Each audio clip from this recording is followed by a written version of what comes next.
Alright, and this is TheAmethystDreamer. This is the game we're playing again. Yes. I had a thing planned, but it completely slipped my mind, so I'm just gonna go in. Are you alright? There seems to be a small bruise on your cheek. Oh, crap. Never mind. He caught me off guard with that comment. I thought no one would have noticed something as small as that. Oh, I'm fine. He stopped and leaned in close. A bit too close for comfort. Or maybe it was just me, inspecting my face. He was really quite tall, having to bend over so much to just look me straight at the face. It was hard to look at him, especially when he was so close. After a few seconds, he straightened up and began walking again. Well, if you're having any problems, I'm always here to listen. This guy has a nice voice. That's really kind of you to offer that. My pleasure. Here's your seat. Let me get your chair for you, lovely lady. Oh, I dislike you. ERIK was very charming, and his smile pulled at my heart. The way he kept flirting with me definitely designated him as the charmer of the demons. Yet there was a little distance in his eyes. By the way, I apologize for my behavior earlier. Stealing your second kiss like that. Huh? Oh yeah, when I didn't believe that they were incubi. It's fine, I guess. I mean, you didn't just get up and grab a kiss for no reason. I'm not as forward, unlike Sam. Suddenly, ERIK leaned in and whispered in my ear. I won't lie, though. I enjoyed kissing you and feeling you melt in my arms. This guy's I don't like this guy, but that was cute. Damn it. I was torn between smacking him and trying to play it cool.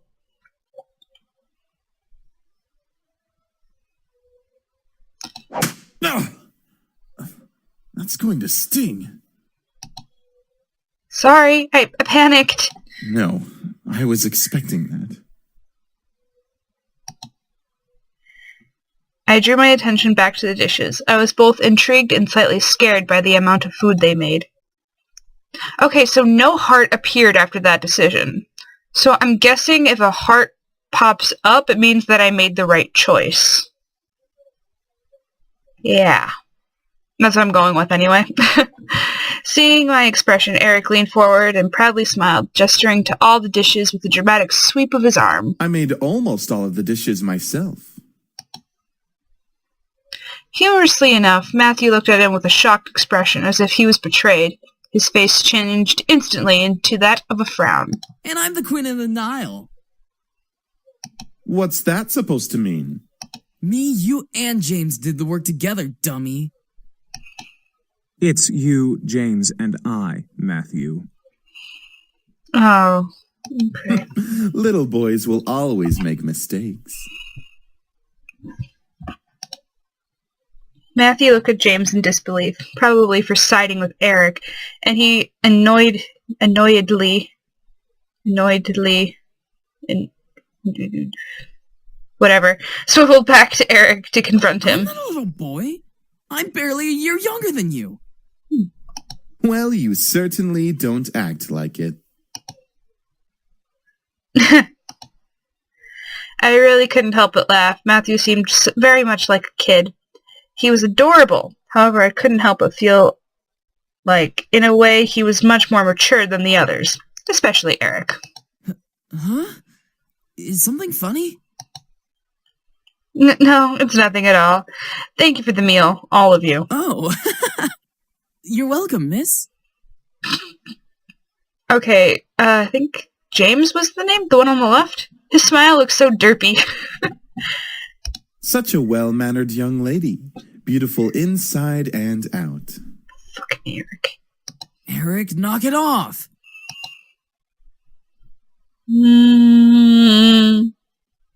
Cute guy. Yay. In agreement with Matthew, Sam cocked his head and glared at ERIK. Seriously, You're getting really annoying with that suck-up act. It was obvious that Sam was the bad boy of the group. He had this big, tough act, and it was obviously he was physically stronger than the rest of the guys. But was there more to him than that? I'm just trying to be a gentleman. The young girl has already gone through so much. She deserves a good treatment. Yeah, but you don't feel sincere. There's a difference between being a gentleman and being an obnoxious flirt. Agreed. Yes. Schooled even by James. You're gonna need some cold water for that burn. I burned my finger today. Not the finger I almost cut off, a different finger. Same hand, though.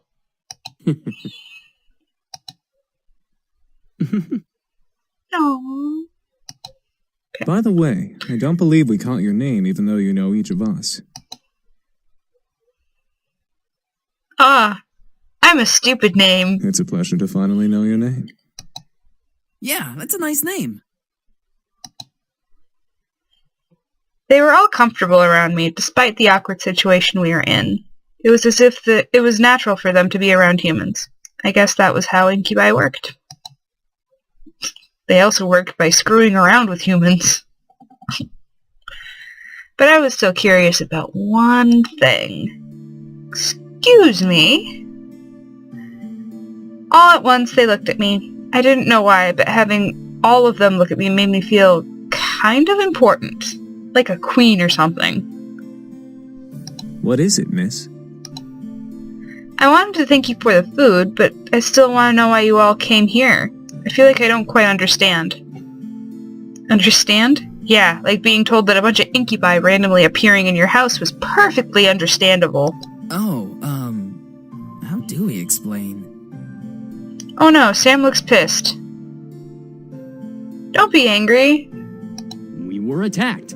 We came here to heal. What's so difficult to understand? Oh, you're yelling at me. Now you're just being rude, Sam. Oh, you're making me agree with ERIK. That's not cool. I'm just saying, how is that difficult to understand? No, I mean, what specifically happened? Well, you see, we've been traveling around for quite some time now. Just recently we came into town, but we were jumped by this band of misfits. So, in order to escape and heal, we came here for shelter. Again, we apologize for the mess we made.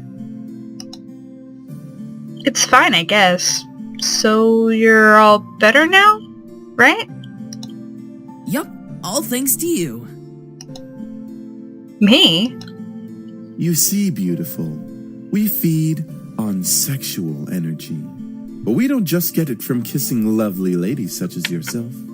We can simply touch someone's hand to obtain sexual energy. Everyone carries sexual energy, you know. What if they're asexual?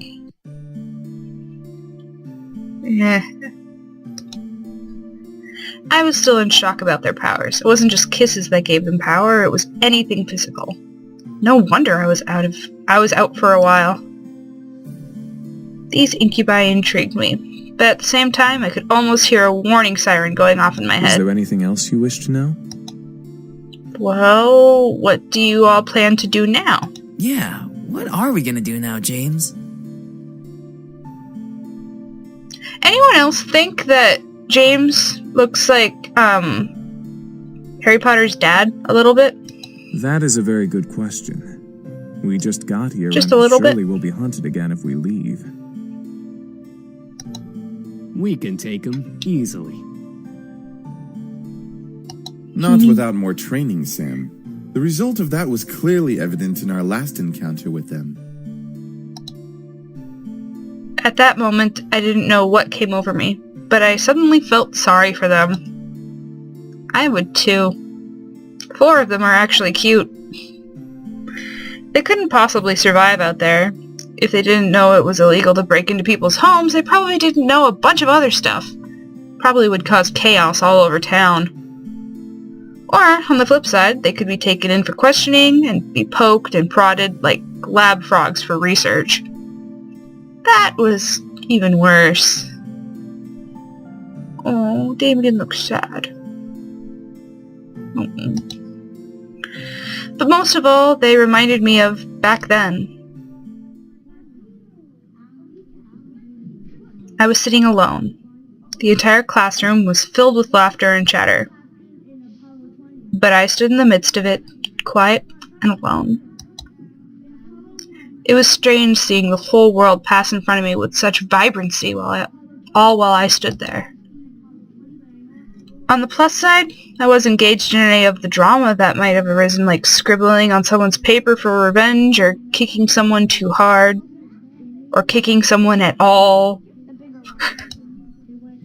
It was kind of nice just standing back and watching things pass by and life go on.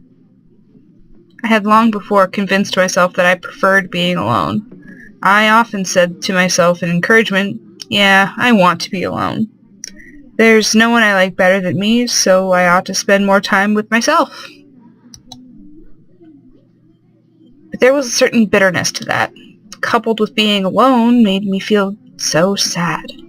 There was a difference between being alone and lonely. I just didn't realize it at that moment. Even after that moment, my father, my mother, there was no one to turn to. I was so lonely. That's when I decided on it right then. I was going to see my grandfather.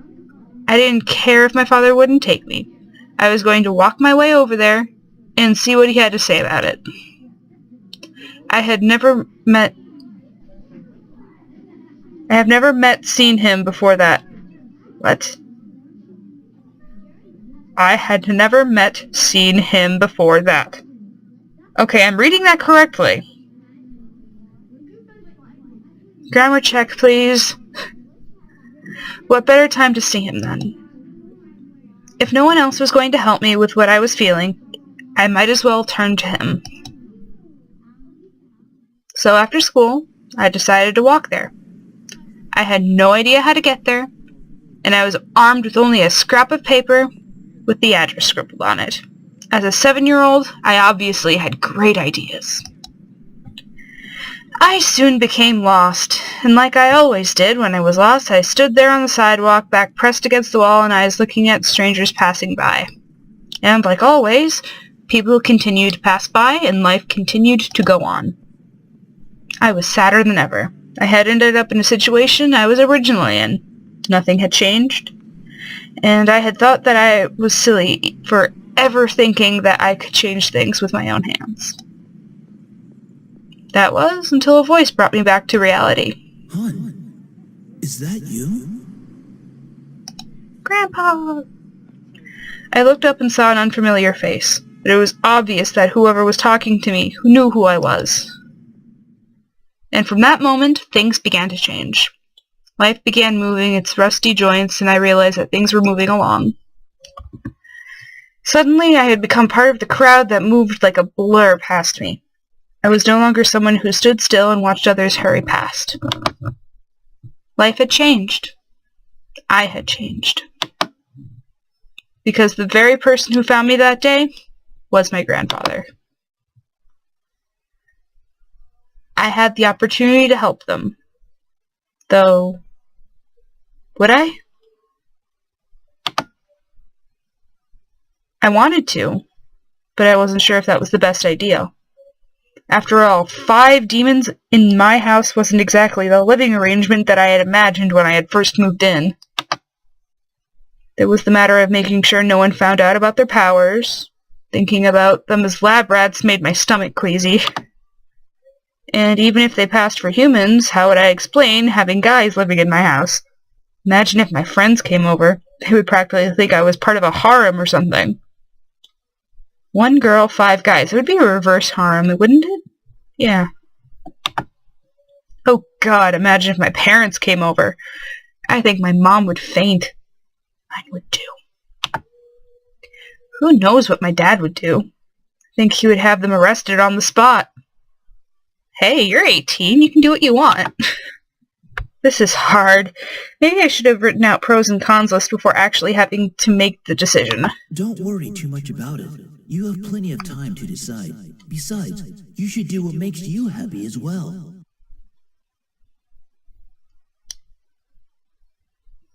Yeah. It was strange that I happened to remember what my grandfather said to me when I was little. But it did kind of make sense. They weren't in the same exact situation that I was in before, but I didn't want to help them out. But I did want to help them out. I think it would ease my conscience and also make me a bit happy to give them help. As weird as that sounded. Clenching my hands into fists, I strengthened my resolve to speak up. And I'm leaving that episode there, guys. I hope you guys enjoyed it, and I will see you in the next one. Don't forget to leave feedback. I appreciate every comment, even if it's mean. It's feedback, and it's some sort of criticism that I can use to get better, and I appreciate it a lot. Bye, guys.